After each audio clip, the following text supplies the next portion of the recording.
Hey everyone, it's Tony, and I have here a new flavor of Mountain Dew, Holiday Edition. It's a Merry Mashup. Kind of weird. But let's give it a taste. I'm curious to see how this tastes. It's essentially cranberries and Code Red.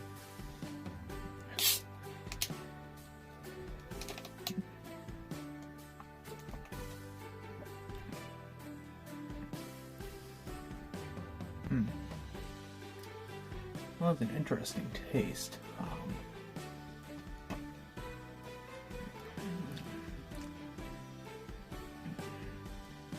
Can't really taste the cranberries. It's mostly Code Red. That's kind of strange.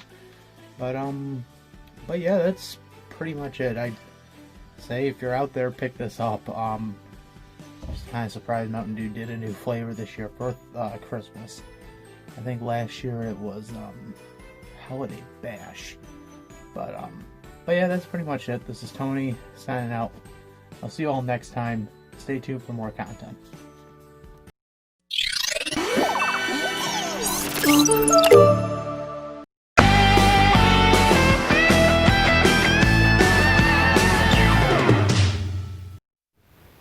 Hey everyone, it's Tony. A long time no see. You're probably wondering what's been taking you so long getting these videos out. Well, a lot of stuff honestly, but I guess I should just get down to the main crutch. Folks, I've been suffering a huge case of burnout. Now, to understand why I've been suffering this, I gotta kind of discuss what happened over the last year or so. Yeah, between Season 6 and Season 7, a lot of stuff has been going on. So, I guess the best way to start is what happened following the ending of Season 6. So, we wrapped up Season 6 in February, and about 3 months following that, I ended up getting fired from my job. The reason they gave was because they, for some reason, could aesthetically tell I wasn't happy.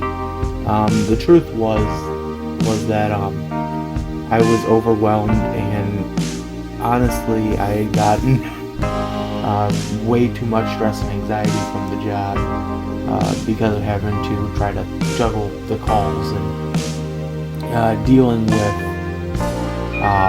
most of the paperwork. So I ended up getting fired over that, and honestly, there's a part of me that's happy, but there was a part of me that's upset. The part of me that's happy is because it kind of took off some pressure, but the part of me that's upset is going, yeah, but I'm never going to find a good job like that ever again. So that all happened, and I ended up spending the next month, possibly, I believe, a month, searching for my next job. Which luckily, after about 3.5 weeks, I ended up getting 2 offers on the table. One was working for a breakfast cereal brand as a stocker and maintenance specialist. And I ended up turning it down because there wasn't enough hours in the job. So they would have had me working $14 an hour for 15 hours a day. That would have been essentially 3 days a week. Just wrapping that up.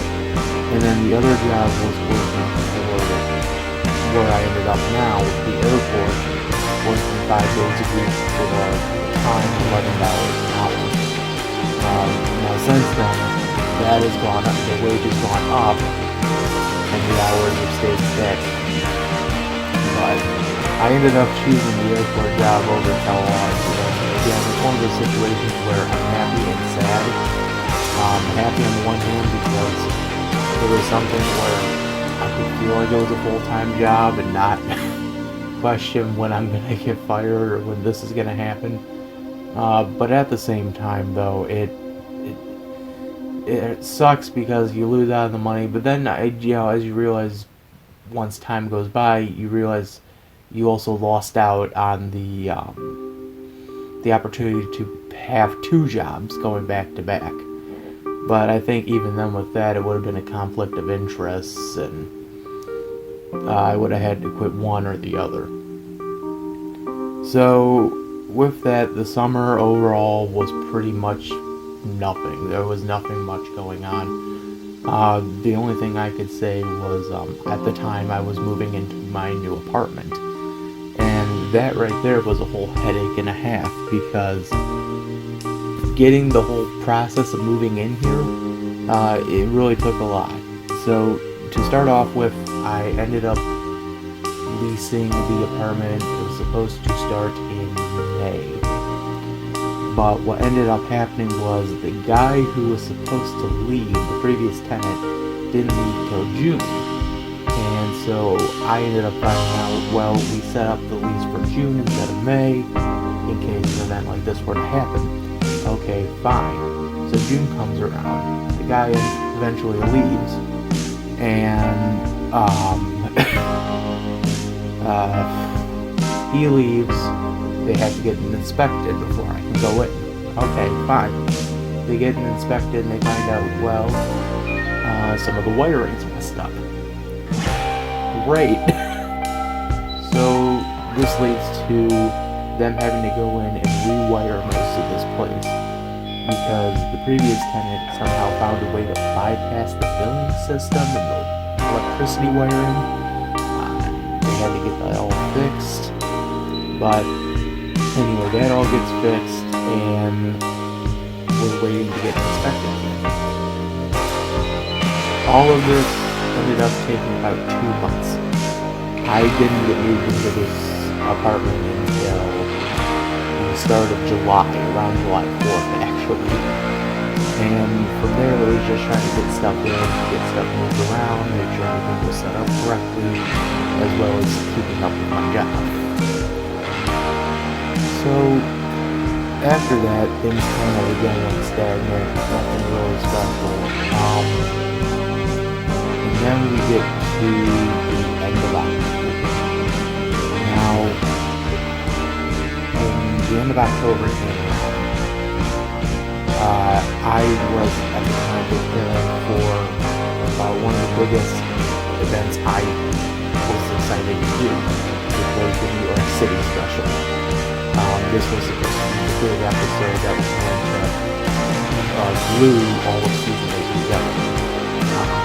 Because my original plan for season 8, and how well it didn't really have the commentary for that season, was to have a held over episode, a new episode, and have people. Of course, that didn't happen. So I'm all excited for this trip. I have it all planned out, ready to go. We're getting our stuff saved up. We're gonna go and do this. And the week of Halloween, literally 2 days before Halloween, I ended up getting into an auto accident. I was on one of the intersections in town, and I thought I had the right of way on a left turn. Turns out I didn't, and I ended up getting hit from the side. Dealing with that situation now, I ended up getting a couple tickets for it, and I had my insurance go up, and I lost my car. So now I got a new car, and I'm trying to get that all solved right now, and at the same time I'm still trying to pay off some of the fines from the tickets, and on top of all of that, I'm still trying to maintain presence at work, as well as maintaining cleanliness in my apartment, if that's the right word I'm looking for. So trying to do all that kind of led to one stress, which kind of led to another stress dealing with all these videos. So when many people ask why is the New York Files mostly being shown, it's because those videos are easier to work on. That's essentially whenever I go out and get to spend some time out in town. When I do that, I'm able to instantly work on that, come home, instantly edit, and have that ready to go. when it comes to something like mini reviews, it's more or less, okay, you gotta sit down, you gotta watch, gotta, research, eventually go in and film, if there's anything that needs to be done, gotta do it quickly, and that takes a little more time. Doing this episode just in general, this took me 3 weeks, mainly because I had to try to find not only suppliers to get this done, but to also just find the time to actually say, am I comfortable enough with talking? And at this point I am, but there's still a part of it that, didn't want. I guess the other thing I can say though is reflection of everything that happened over that summer, or that summer fall, was, it kind of left a little bit of an impact in terms of how I view life. Nothing huge and significant, but something where I'm starting to question some things. But those are all small potatoes compared to the bright future I can see. But yeah, that's pretty much it. I've just been suffering more of a creative burnout recently, and that probably explains why some shows are easier to produce than others. That's why movies takes a while to get done. There's a lack by content, actual want something quickly. But that's pretty much it. This is Tony. I'm signing out. I'll see you all next time. Take care, everyone.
Hey everyone, it's Tony, and this is something new and interesting. Guys, he might be running out of ideas. I got 2 flavors of a new Mountain Dew. Mountain Dew Amped Game Fuel, Cherry and Berry Blast. So, I don't think I've ever done Amp. I know Amp has been around since I was a kid, but I never had it. So this is going to be something different for me. But I was curious to know, and so, again, got both flavors. And, yeah, let's give these a try. So I think I'm going to start with the cherry. So let's put that down. Okay. Okay, they put a little tab on here. Broke the tab. Wonderful. Okay, and slide that back. That a sip.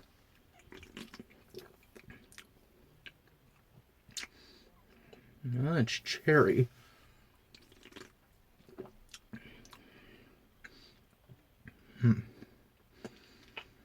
Just not what I was expecting, actually.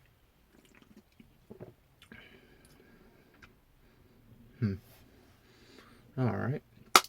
So that's that. And I actually have to say I love these little toppers they have on here. Just pop that down and saves your pop. So now we'll do the berry blast. Get this open. There we are. Okay, take a sip.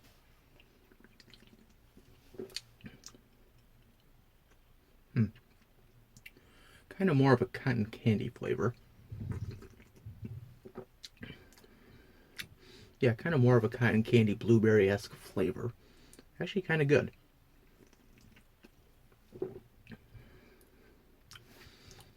But yeah, so these are the new game fuels, and I must say I'm kind of impressed in some ways, not really in others. But then again, what do I know? But yeah, if you do come across these, I do recommend picking these up. These are really good. But yeah, that's pretty much it. This is Tony. I'm signing out. I'll see you guys next time. Take care, everyone.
Hey everyone, it's Tony.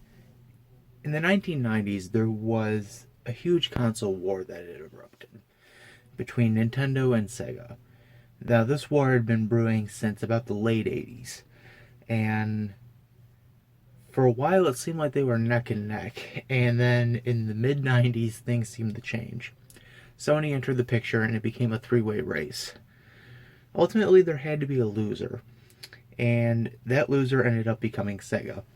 And Sega would soon discontinue in 2001.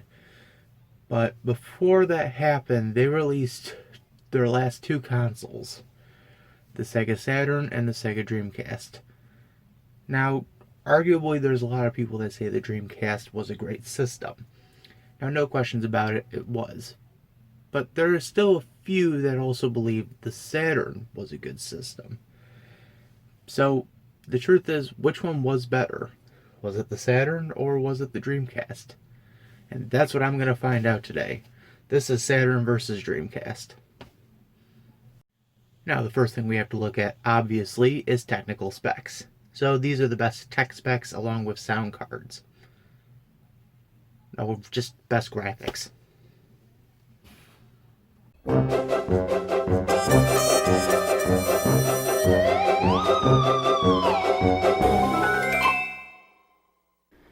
I'm going to start things off with the Saturn because it's interesting. The Saturn was originally meant to enhance 2D games. Essentially, it was meant to be an enhancement of a Sega Genesis, which had one called the Sega CD, which had another one called the Sega 32X, but we don't talk about the 32X. But unfortunately, the Saturn, starting off its production cycle, had to immediately drop into 3D games thanks to the announcement of the PlayStation 1 in 1994. When the PlayStation 1 eventually came out a year later, yeah, that was a tight race that Sega ultimately lost. Now, when the Dreamcast came out, on the other hand, it was considered revolutionary for having 128-bit graphics, essentially a step up to something like GameCube or PlayStation 2 standards. Speaking of which, yeah, the PlayStation 2 eventually got announced in the summer of '99 and was released in the spring of 2000, and that pretty much killed any momentum the Sega Dreamcast would have had. And eventually, both these consoles will lose out to Sony. So I'm giving this one as a tie, mainly because they both got screwed over by Sony. So, tie it is.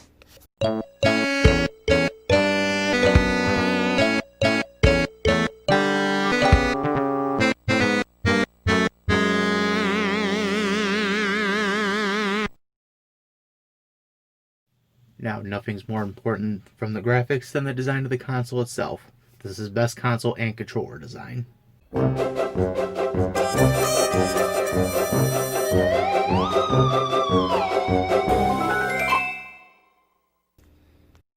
Dreamcast had a unique design, but when it came to the color variations, yeah, there weren't that many. There was about one that was notable, and that was the Sega Sports Black Edition, which is considered by many to be very rare to come across. But if you do, yeah, it's a crap ton of money. But to add along to that, its controller did use something unique to save its games, something considered a VMU. Now, along with the ability to save games, it also allowed gamers to take the little devices with them on the go and play little mini games based on various games. These also had various color variations, similar to the controllers, but again, it's a range of colors. Not as many, but it's a range. The VMU, though, did cause a problem with the controller itself, and that would be the risk of possibly pulling out the controller in a fit of rage, which could cause your system to crash. Yeah, a lot of people had this issue. And having just a little slot in the back to push up the controller to the top, yeah, that did not help at all. The Saturn, on the other hand, had a look that may have been a little generic, but it did have the uniqueness of a RAM cartridge slot, which was used to save the games. The system did receive a slight console redesign in 1996 as to a better appeal to the American audience. On top of that, the controller layout it used was similar to a Sega 6-button controller that would be used in many fighting games. But there was an additional controller released in 1997 called a 3D control pad. These were made for games like Sonic R and Bomberman. So, I guess when it comes down to it, which one came out better? I'm going with Saturn, yeah. Because Saturn at least tried to look a little more Sega-ish than the Dreamcast. So, yeah, Saturn wins this one.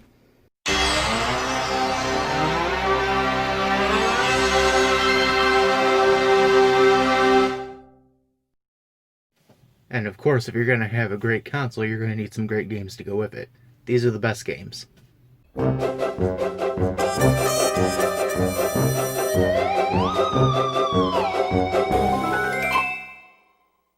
Saturn did have some good games like the Sakura Wars series, Panzer Dragoon Saga, and Sonic Jam. It did give us games like Sonic R and a huge slew of adult-only pornographic games.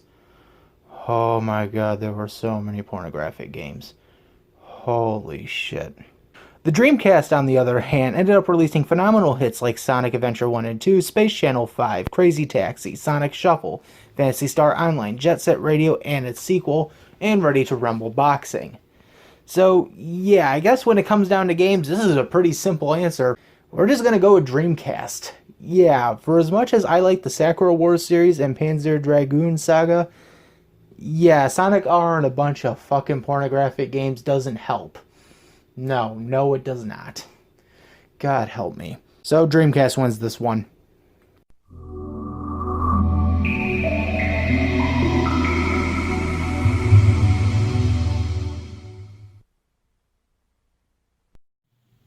And nothing tops off all this better than a great marketing campaign. This is the greatest advertisements.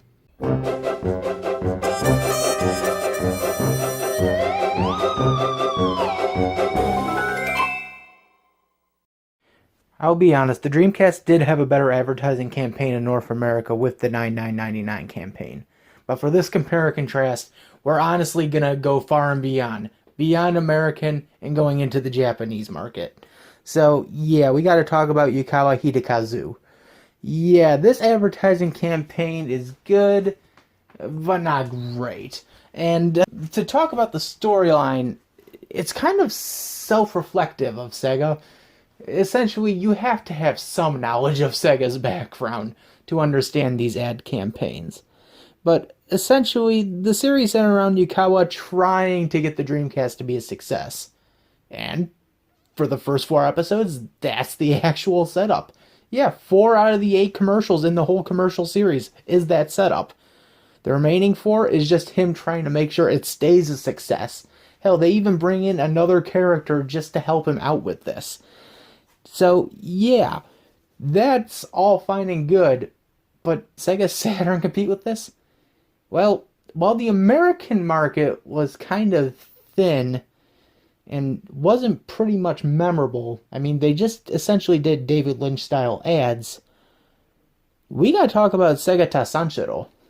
Sega Sanshiro was essentially a judo master in a parody, essentially going around beating the living hell out of people, forcing them to play Sega Saturn. And when he's not doing that, he was sometimes getting himself involved in the various games he was advertising. From House of the Living Dead to Sakura Wars. And let me tell you, that last one, they somehow found a way to make that canonical. Yeah, in the 3DS game, Project X Zone 2, yeah, they say this is canonical when Sega makes an appearance. Yeah, it's just mind-blowing how great this guy is. And to add insult to injury, they gave him his own game. Yeah, when the Saturn was about ready to end, Sega decided, yeah, let's give him his own game. Now, for the record, Yukawa did get his own game as well. But here's the thing. Both these games are like night and day. Yukawa's game is good, but not great. Segata's game, on the other hand, just fucking took the commercials to the next level. It was astounding how they were able to pull that off. And here's the other thing. They still kind of use him. Yeah, Nissan, a Japanese food company that makes UFOs along with ramen and any other product that you could think of in terms of Japanese snack foods, they rehired the original actor to come back and reprise his role for a few commercials. Yeah, it's astounding. This guy literally has shaped the face of advertising not only for Japan, but for some parts of America. And it's just mind-blowing. So yeah, in the end, who wins? Saturn. Hands down, Saturn wins. And that means Saturn won this whole thing. Because Saturn was truly underappreciated and honestly deserved more. So Saturn wins. Saturn wins. Saturn wins.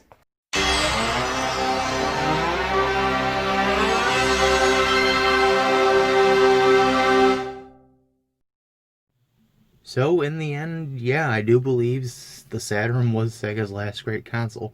It's nothing against the Dreamcast, though, as the Dreamcast was the true final. It's just, the Saturn for some reason just felt a little more Sega than the Dreamcast did. Now, granted, the Dreamcast had better games, and also granted, both of these systems got royally fucked over by Sony in terms of performance. But, yeah, in the end, I just went more with the Saturn than I did with the Dreamcast. It's nothing against the Dreamcast itself, it's just, again, the Saturn just felt a little more Sega than the Dreamcast did. I don't know. But all this talk about Saturn and Dreamcast just got me thinking about all the other consoles out there. Hell, it actually got me thinking about other regions. Who knows? Maybe I'll find a way to play some of my other Japanese exclusive games. Until then, this is Tony, and I'm signing out. I'll see y'all next time.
Hey everyone, it's Tony, and I got the next two flavors of Game Fuel. Why am I still doing this, actually? Now that I think about it, why? Let's give them a shot. So this is kind of the original flavor Mountain Dew. Holy crap. So let's open that up.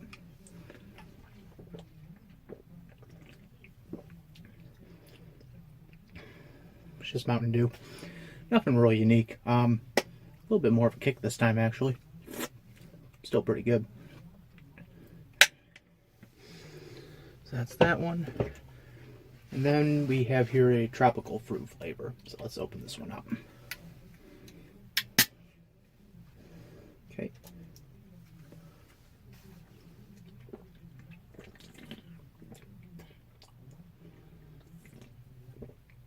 This one tastes pretty good, actually. It kind of reminds me of Mountain Dew Kickstart. But I don't know. I don't taste really much of the tang in this one. Well, then again, I don't know. I could be tasting it. I could not. So that's everything. I'm Tony signing out. Yada, yada, yada. Done. Got all 4 flavors out. Done.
Hey everyone, it's Tony.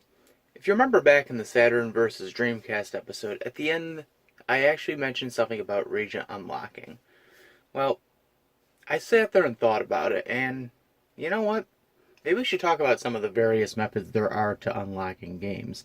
Because there are some that I actually like, and there are some that I don't like. So, these are being ranked, in my opinion, from the worst to the best. These are various methods you could use to unlock your system.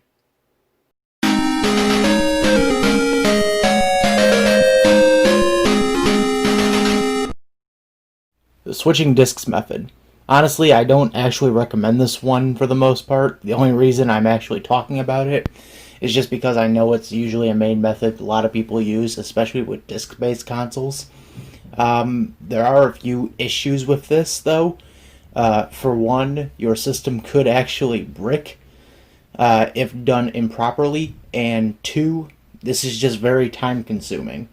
And when I mean time consuming, I mean you literally have to pay attention to the speed of the disc being rotated.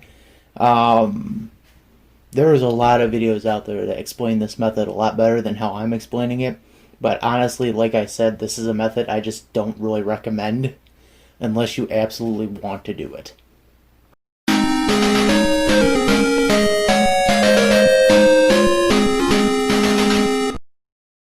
Importing the console. Yeah, this is a method that's actually pretty expensive, but is also worth it sometimes. Either based on design or just based on technology built within the machine. I'm also going to include reproduction carts and third-party consoles like Retrons or Retro Twins in this category. But basically, if you were to just buy the console based on region, or if you were to just get a reproduction cart or a reproduction console, that works just as well. Sometimes these reproduction consoles just don't have the lockout chip, or they won't include any of the methods that mostly get used to lock out the region. My Retron 3 was a perfect example that did not have a region lockout for the Super Nintendo. But again, this is just a simple method. It is really pricey though, because most consoles, especially being imported, could range anywhere in the price of $100 to maybe $600. So always kind of look at places like Amazon or eBay if you're going to do this method. Or, as I usually do, also look into importing websites like JapanGameStock.com or PlayAsia. They'll usually have a good deal on these consoles. But, yeah, again, it's a little pricey, but this is one I actually do recommend under certain cases.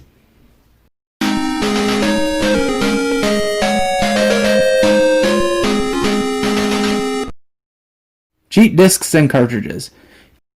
I'm mainly going to be focusing on Action Replay and Game Shark for this because, honestly, they're the two major brands, and most of their products are fairly cheap, but along with that, their software programming somehow finds a way to disable the lockout chip, which actually is one of the reasons that there is a region lock to begin with, surprisingly enough. But yeah, I personally recommend this method, especially if it's a disc-based console like a PlayStation, Wii U, Wii, GameCube, or anything of that matter. So, yeah, cheat discs and cartridges.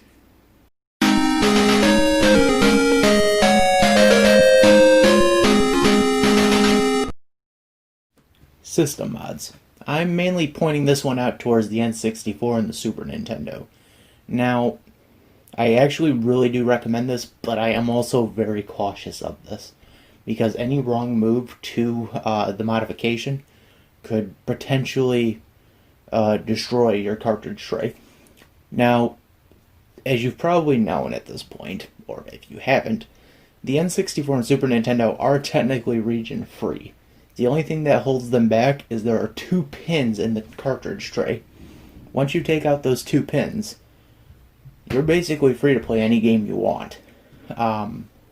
Now, doing this method is also very time-consuming. For example, when I modded my N64, it took me about a half hour just to get the pins out. And even then, putting it back together took about another 10-15 minutes, just trying to make sure everything didn't fall out. But this is a method I really do recommend. You just kind of have to have steady hands and have to be very, very patient with your process. So, Nintendo modding. Do it. It's cheap. It's easy. The only thing you have to be worried about is the cartridge tray.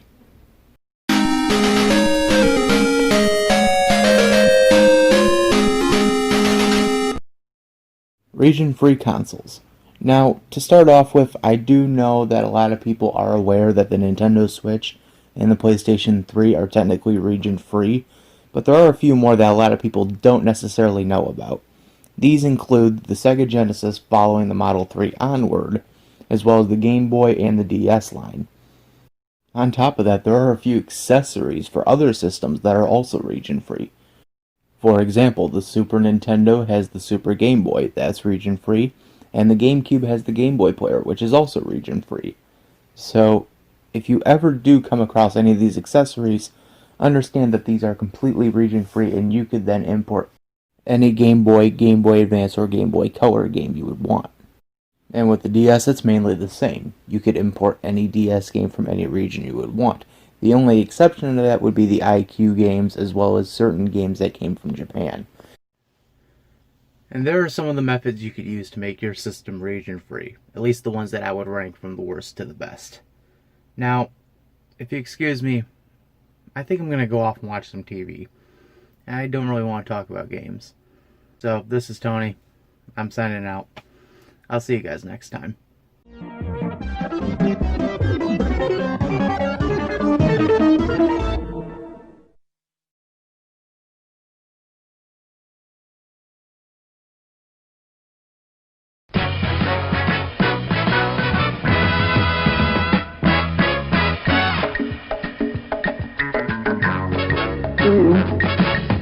さっささっさと飛び出せ飛び出せ飛び出せドラえもんできないことなど何にも何にも何にもないぞのび太負けるな助けに行くとヒゲが張り切りピンとなる